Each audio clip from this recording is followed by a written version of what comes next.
Okay, let's talk about Manzanar, Farewell to Manzanar, chapters 12 and 13. And what I want you to notice from the get-go, from chapter 12 at least, there is this tonal shift, a very different look at the camp, Manzanar, than what Jean was mentioning in chapters previously. And so she starts off by defining what Manzanar means. And if you've ever taken Spanish, you know what manzana means, right? One of my favorite sodas is called Manzana Lift.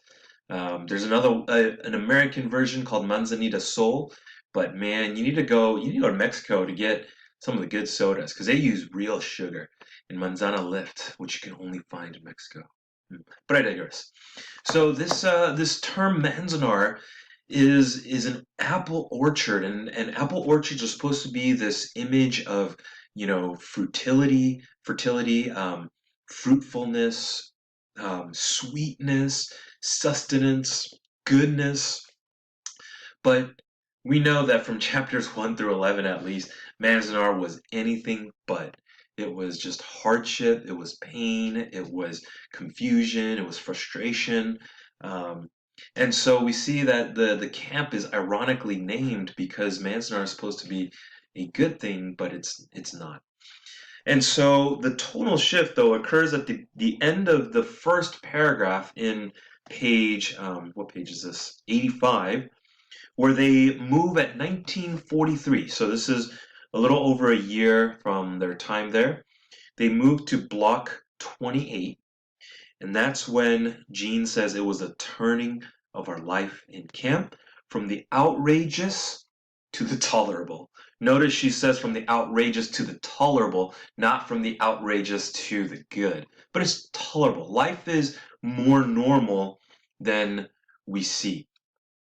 And so we see Papa, and I'm going to talk about chapter or question number 4 here. Papa, because it starts here in the second paragraph, he begins to care for the nearest trees. There were some pear trees, and so he begins caring for it. And if you look at page 87, we see a shift with Papa as well. He does bring his still, and he's still drinking alcohol, but he's, as it says here, wasn't drinking as much now. He puttered, and that's question number 4. And puttering is him finding his hobbies because he's no longer working. He's an old man. He's not working. He doesn't have much use in the camp, but he's doing his hobbies now. He's carving wood that he finds. He's creating a small rock garden. He's painting watercolors. He's admiring the beauty. And I love on page 88 the description of Mount Whitney and Mount how it relates to Mount Fujiyama, which Mount Whitney is the highest point in the lower 48 states, and Fujiyama is the highest point in Japan, and both just breathtaking if you ever see them. And I like how in page 88 it says that it was some kind of spiritual sustenance. And so you got to ask yourself, was it a good thing for him or not? And I would argue that it was a good thing. It was helping him to find meaning and purpose and to enjoy his time there, especially after his time 9 months in that prison having his loyalty questioned. And so, with the loyalty oath on page 86, I'm going back a little bit. With the loyalty oath, it did speed up the relocation program and it kind of opened up the doors for more space. And in Block 28, they have plenty more space. In fact, they doubled their living space, as you see on page 86. And they get this linoleum, which is used for their ground, for their floor, and they kind of make the scraps that they were giving into some kind of beauty. They get it and they make these elegant floor designs. They cut them into diamonds, squares, triangles, shining it with heated oil, and then showing their neighbors the beauty that they create. It's kind of symbolic to this entire chapter where they're able to make life more hospitable. And we see that on page 89, Gene starts using terms like flower, lush, alluvial, rich, large farm. And on top of page 89, you see that it's becoming more enjoyable. There's color. It's not just this bad desert that they've inhabited.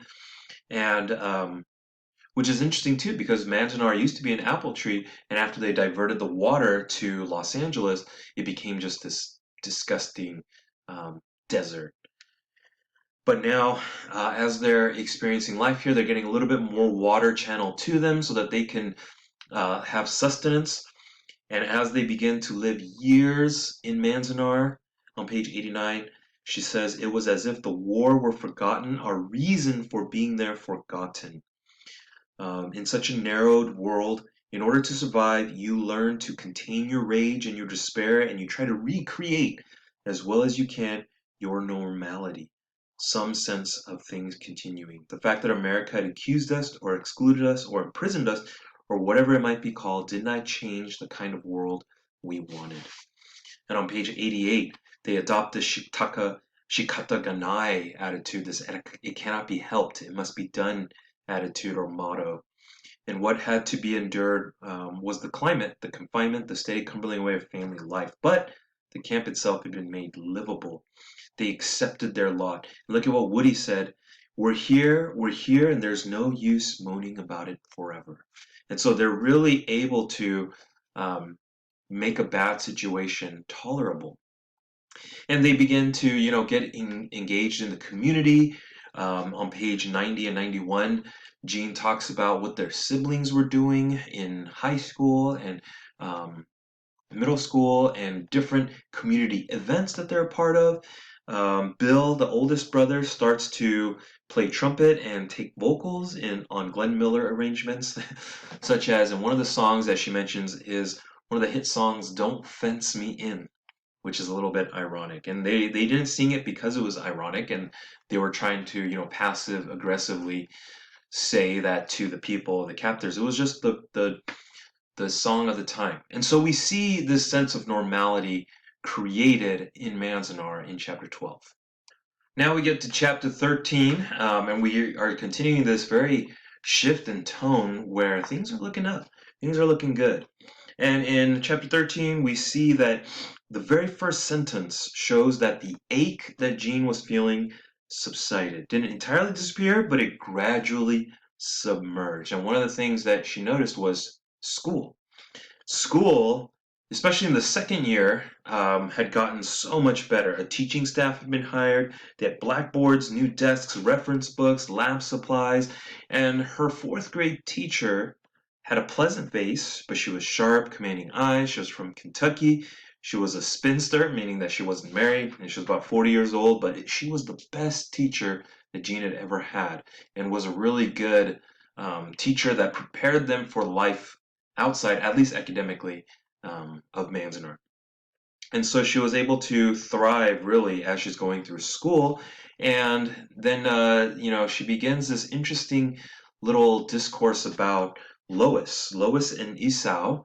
Lois was a 25-year-old volunteer who came, and she was Caucasian, but she had a crush on a Nisei boy, a second generation boy named Esau, and they arranged this one little trip to take the girls out camping, but in the middle of the night, as all the girls are camping, they disappear to the sagebrush. God knows what they're doing.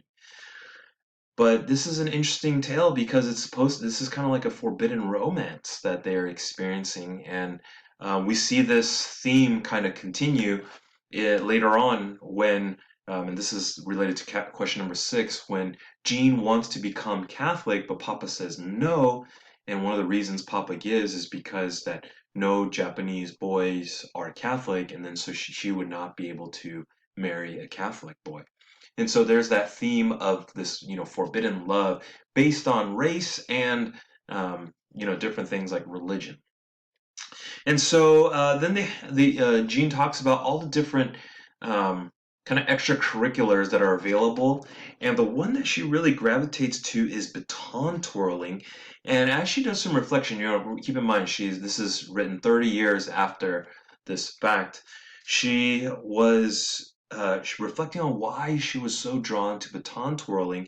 And it's because on page 97, At the very bottom of page 97, she says that by that time, I was desperate to be accepted, and baton twirling was one trick I could perform that was thoroughly, unmistakably American. And so you see this identity of her, a theme of her identity, and how she's trying to find her identity and kind of being stuck in between two worlds, two cultures. And interesting, the very interesting discourse again about the geisha and the different traditions, the Japanese traditions, and you see kind of this theme of conflict between her and these other girls who are well off, but they tease her and they trick her into doing these things, and just not good people. And we see that bullying attitude really transcends culture, transcends race, and we see that here.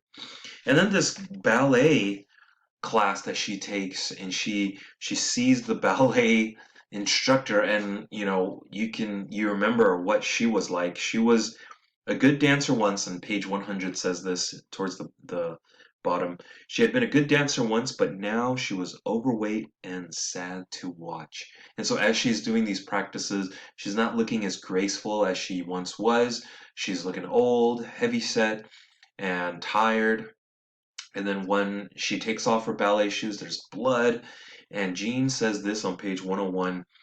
Ballet seemed then some terrible misuse of the body, and she, the ballet instructor, was so anxious to please us, her very need to hold on to whatever she had been scared me away.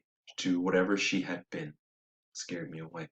And so Jean likens it to, holding on to the past and not being adaptable and changing to your circumstance. And that is what causes her to be stuck. And so Jean doesn't want that. And then we get to that Catholic question, and this little incident where you think about why she wanted to be baptized. It's because she saw this orphan girl who was, marginalized in society, someone who's a nobody, have this beautiful event just for her at her confirmation. And so Jean wants something like that too. She wants to be accepted. She wants to be loved. She wants people to see her as this beautiful queen, princess. And so Papa says no.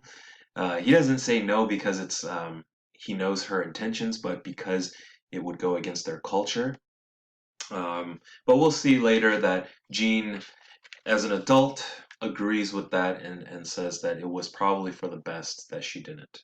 And so it's just interesting how life is normal for these people, and they've kind of accepted their lot. They're embodying the shikataganai attitude, and allowing themselves to thrive in the midst of this difficulty.